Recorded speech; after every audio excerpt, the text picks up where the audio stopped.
You're listening to the Harmonizing Her podcast, where ambition finds its perfect rhythm. The show for the multifaceted, multi-passionate woman who's ready to harmonize all parts of herself.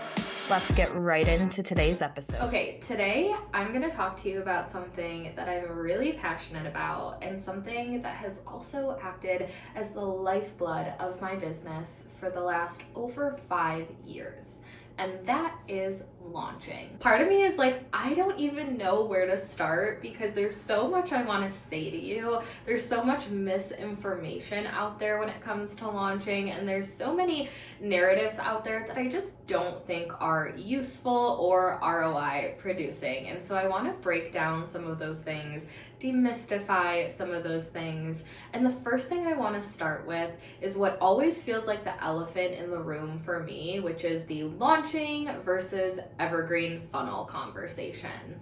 And the way that I see it is that it is not launching versus evergreen funnels, it is harmonizing the two together. You need both. So when I say I love launching and I'm passionate about launching, I really truly am, but it doesn't mean that I only launch and I don't have funnels. I have a mix of two being harmonized inside the business, and I think that's important for you. The way that I see it is that live launching is a prerequisite for funnel building, because live launching is going to give you so much data and feedback and tell you what's working so you can build that into your funnel in a way that's actually going to convert, because otherwise you are blindly building a funnel, and I just think that's the biggest waste of time. So my philosophy around launching is that it really does 4 things for you. The first thing is it's a huge visibility booster. So every single time I launch, I am getting new faces on my content. I am getting new leads signing up for whatever masterclass or launch event I'm doing. I'm posting more regularly. I'm face to camera more regularly. And because of that, the brand's visibility is boosted, which is great. Second thing, obviously, it's a cash injection. Every time you live launch, you can expect a cash injection, an influx of students joining your course, or clients signing up for your service, or your coaching program, or your mastermind, or whatever the thing is that you're selling. Which leads me to the third thing, being launching drives reoccurring revenue. So having a handful of live launches scattered throughout the year, you're going to live launch to new students who are going to sign up for your program, and they're going to start on payment plans before the old students payment plan expires, and so you have this evolution of stacking and multiplying your reoccurring revenue. And the fourth thing, which is something that I always tell my clients, is live launching is literally you getting paid to test your ideas and to test your strategies. So I oftentimes look at my own live launches as a live test run before going evergreen. And when you have evergreen funnels, you're likely going to be putting some sort of advertising budget behind it, because in order to see if the funnel is going to work, you need traffic going into it. And it's the same concept with live launching. And so I'm going to launch a masterclass that I know is going to be the entry point for a paid funnel afterwards, but I'm going to launch it live. I'm going to see how it converts. I'm going to make tweaks. I'm going to get the feedback. I'm going to get the data. I'm going to see where people signed up, where people dropped off, and I am going to implement all those things I learned into the funnel before the funnel goes live. So I really, genuinely, truly, wholeheartedly see launching as a prerequisite for funnels, and that launching and funnels are really meant to harmonize in your business model. The second elephant in the room around launching, to me, always is around this narrative and conversation out there that's live launching is exhausting, and if you don't want to burn out anymore, just have funnels and don't live launch and all the things. And I'm like, where did this story start where launching is like the most dreary thing ever? Because my experience with launching has always been, it's a visibility booster, it stacks my recurring revenue, it gives me data to put into my funnels, it's so much fun, I connect with new people. Like, I'm like, where's the dread?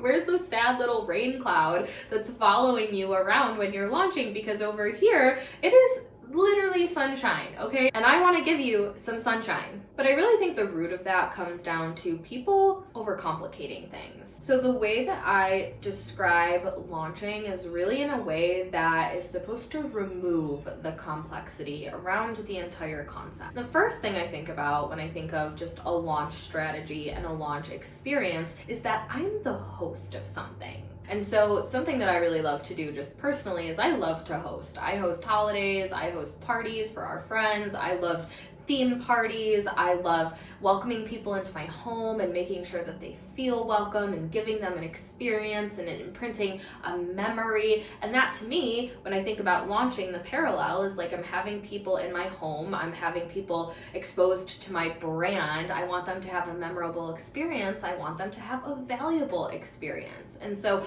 I start to draw the parallel of like planning a dinner party for my friends, and how do I draw that same vibe and mimic that same experience in my masterclass, in my marketing, in the way that I'm talking about my program. So I think it carries a very different vibe to say, okay, here's the webinar and it has to look like this and you have to start pitching around this minute and it has to be this way and you have to market it for this and say all these things and oh, make sure you do this too and you're like piecing all these things together and you're like, this feels so foreign, there's so much going on, I'm so confused, and it just feels a little chaotic, right? Now all those bells and whistles and make sure you do the things here and the formulas, like they all serve a purpose and they do all work. But I think it's really important to find your own method of launching that feels enjoyable to you, that feels like you are hosting or entertaining or at a party with people you love, rather than some massive checklist where you're like, I have to hit all of these points in order for me to be successful, and you're so focused on checking all of these boxes that it completely takes you away from the experience that you're really intending to build through people connecting with your brand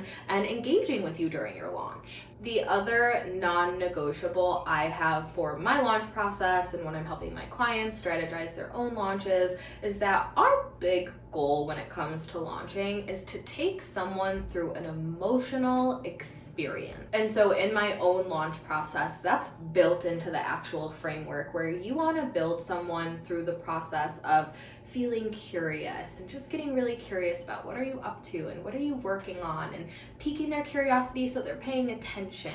And then you want to take that curiosity and you want to transition it into excitement of, oh, what is she working on? Transitions to, ooh, I want to know more, or that sounds great, or that sounds like it's for me, or just that feeling of excitement, right? You want them emotionally bought into what you're doing, and that comes through in your marketing and not rushing the process, right? Because when we rush the process, we can't take someone through this stream of intentional emotional journey that we're trying to do.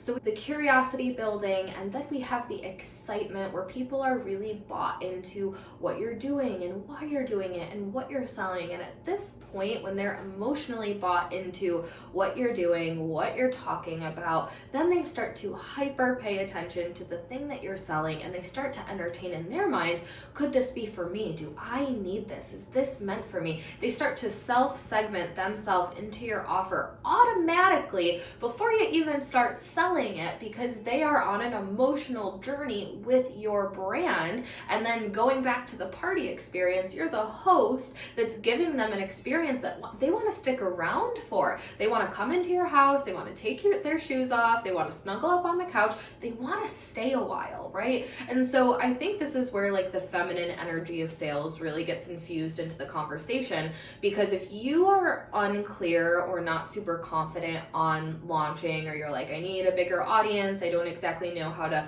articulate my program, or I need testimonials or whatever, you're in this very rigid way of thinking, the masculine way of thinking, where you're like, I just need to check all of the boxes. And that really takes you out of your creativity, out of your intuition, out of your feminine energy, out of the vibe where it's really just about connection, connecting with people, having an experience, really showcasing your own emotions for your program to elicit the same emotions out of the people who are watching you launch. Every single time I launch, without fail, I have people who just found me, people who are about to buy a program with me, or people who have been clients for years and have already spent tens and thousands of dollars working with me, and they all say the same thing: Taylor, I love to watch you launch. I love it because I feel your excitement. I get excited. I have clients who already own a lot of the products that I launch, and they say, if I didn't buy this already, I would buy it again because I'm so excited, but I already have it. That's because my focus, my main intent when I'm strategizing is focusing on the emotional experience. Because if I can feel excited about what I'm doing, you feel excited about what I'm doing, you feel excited about the solution that I can give you, you feel excited about the time that I can save you, you feel excited about the desires and the results and the goals that you know that this process or program or product can help you achieve.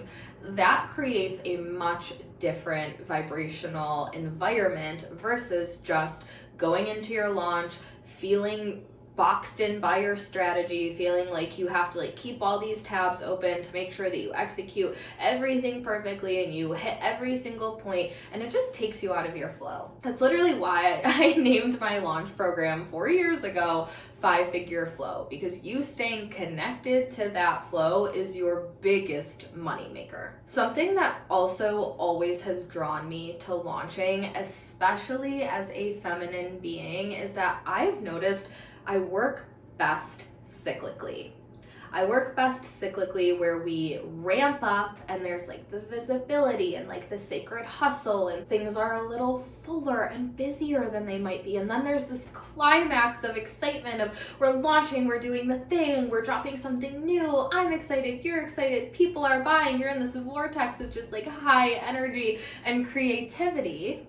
And then there's the come down where things are chill and maybe I'll do a down sell. We have a launch coming up for 5-Figure Flow. We have a down sell planned afterwards. And so that's not going to be as heavy on my energy. It's something that's a little bit more automated and hands off. So I can chill and I can recharge and I can rest and I can ideate about what's coming next and get clear on the next launch or the next funnel or the next project or whatever. And then we can rinse and repeat the whole thing. That's why I opted to do seasons for this podcast when my old podcast was just ongoing. I love the idea of batching a season and having the ramp up and the climax and then taking a little bit of time to get clear on what's the next season going to look like and how is it going to feel different and how am I going to create a different experience, an emotional journey and all of the things. And then you ramp up, and it's the same with our monthly cycles, right? We have the ramp up, we have the climax, we have the come down. And so just also being really, really mindful in which rhythms that you work and thrive and flow best. So typically what that looks like in my business model is we have 2, maybe 3, depending on what's going on,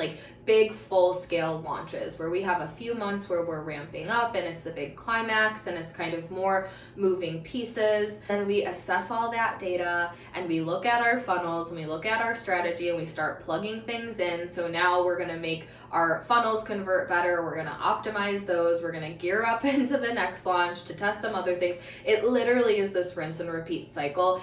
It's never led me to burnout. That's something that I say so confidently with conviction. I've not reached a point of burnout in my business in over 5 years because I prioritize strategies and processes that feel nourishing to me. My strategies give me energy. They don't take my energy away. And that is my wish for you. So in case you missed it, I'm hosting a free masterclass called 100K Launches Made Simple. Keyword, simple. I want you to have a simple but effective process that feels really good to you, that you can rinse and repeat and plug into your own business. So you can go to taylorslango.com/simple. You can also just DM me the word simple on Instagram and we'll get you all registered, all signed up. I'm hosting this masterclass so you can literally steal my strategy. I am giving you my proven process step by step that's generated over $4 million in client revenue. We're covering hot audience secrets, so more conversation on how to create that emotional journey and get people hot and ready to buy your programs. And I'm going to share 3 sales-related tweaks that you can make to double your next launch. We talk about harmonizing so many different parts of your life and business on this podcast,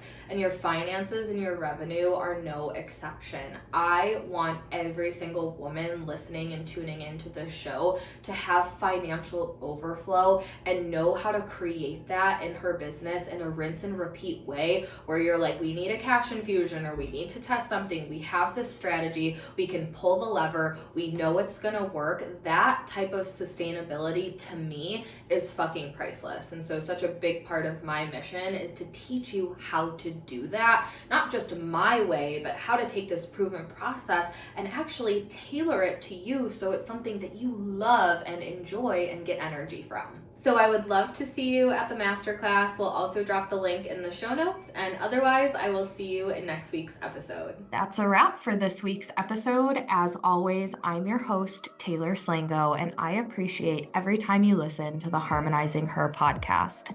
It's my mission for this show to be a catalyst that empowers women to break out of their boxes and stop trying to niche down who they are. Make sure to stay connected by subscribing to the show, connecting with me on Instagram at Taylor Slango, and going to taylorslango.com/podcast to subscribe to the Harmonize Weekly newsletter, where I'll drop the latest episode and a few extras in your email every week.